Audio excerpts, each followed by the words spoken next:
Bonsoir. Virgin Galactic vient de lancer son premier vol commercial. Quel est votre point de vue sur ces vols? C'est justement uniquement commercial ou il y a un intérêt dans tout cela? Concernant Virgin Galactic, je pense que c'est uniquement commercial. C'est une société qui s'est créée pour ça, uniquement. Je rappelle que ce sont des vols suborbitaux, c'est-à-dire c'est un vaisseau spatial qui est un avion-fusée. Donc c'est un avion doté d'un moteur de fusée qui est accroché sous les ailes d'un avion porteur. Il l'amène assez haut dans le ciel et il est largué un peu comme une bombe d'un bombardier.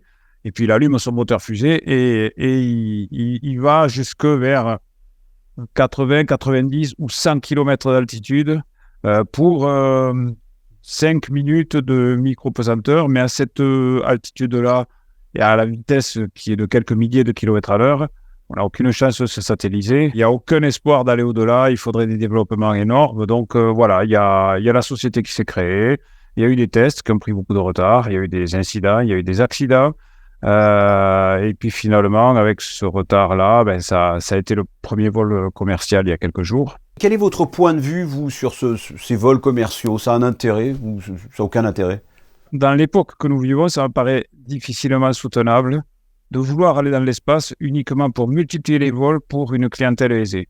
Ça me paraît un peu presque obscène. L'espace, ou les frontières de l'espace, c'est une zone qui est dangereuse, où il est intéressant d'aller sans doute pour continuer à explorer, à apprendre des connaissances, à enrichir nos connaissances.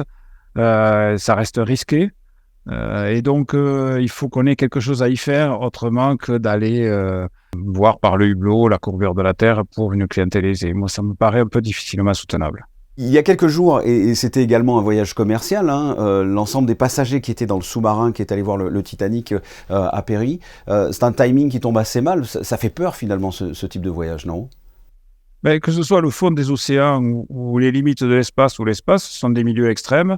Et effectivement, il faut questionner la motivation d'envoyer des gens dans ces milieux extrêmes et dangereux.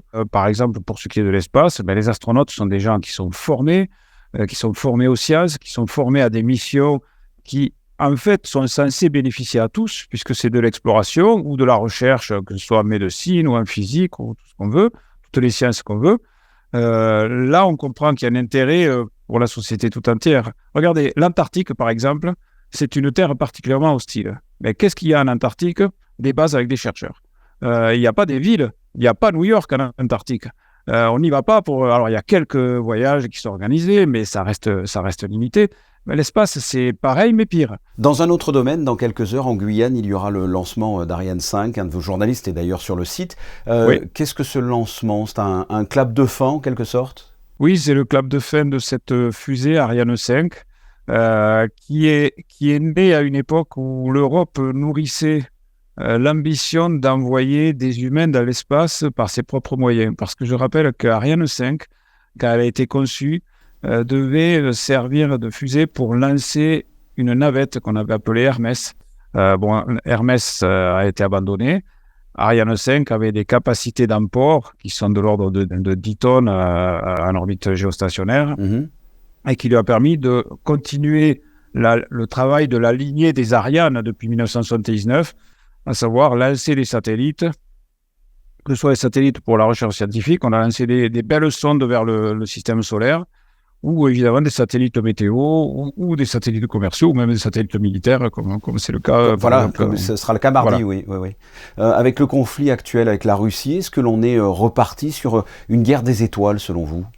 On était déjà dans une logique où militairement, l'espace recommençait beaucoup à intéresser, un peu comme dans les années 60 finalement, parce que les Américains regardaient beaucoup la Chine qui est devenue un acteur spatial majeur. Donc les Américains qui ne veulent pas être en reste, qui ne veulent surtout pas dépendre de qui que ce soit et être dominés par qui que ce soit, ont réagi en créant notamment ce qu'ils appellent la Space Force. Vous savez, il y avait l'US Air Force qui était l'armée de l'air américaine. Maintenant, il y a l'armée de l'espace américaine. Mais il y a une occupation de l'espace militairement qui se crispe un peu. Les Russes sont toujours là, mine de rien.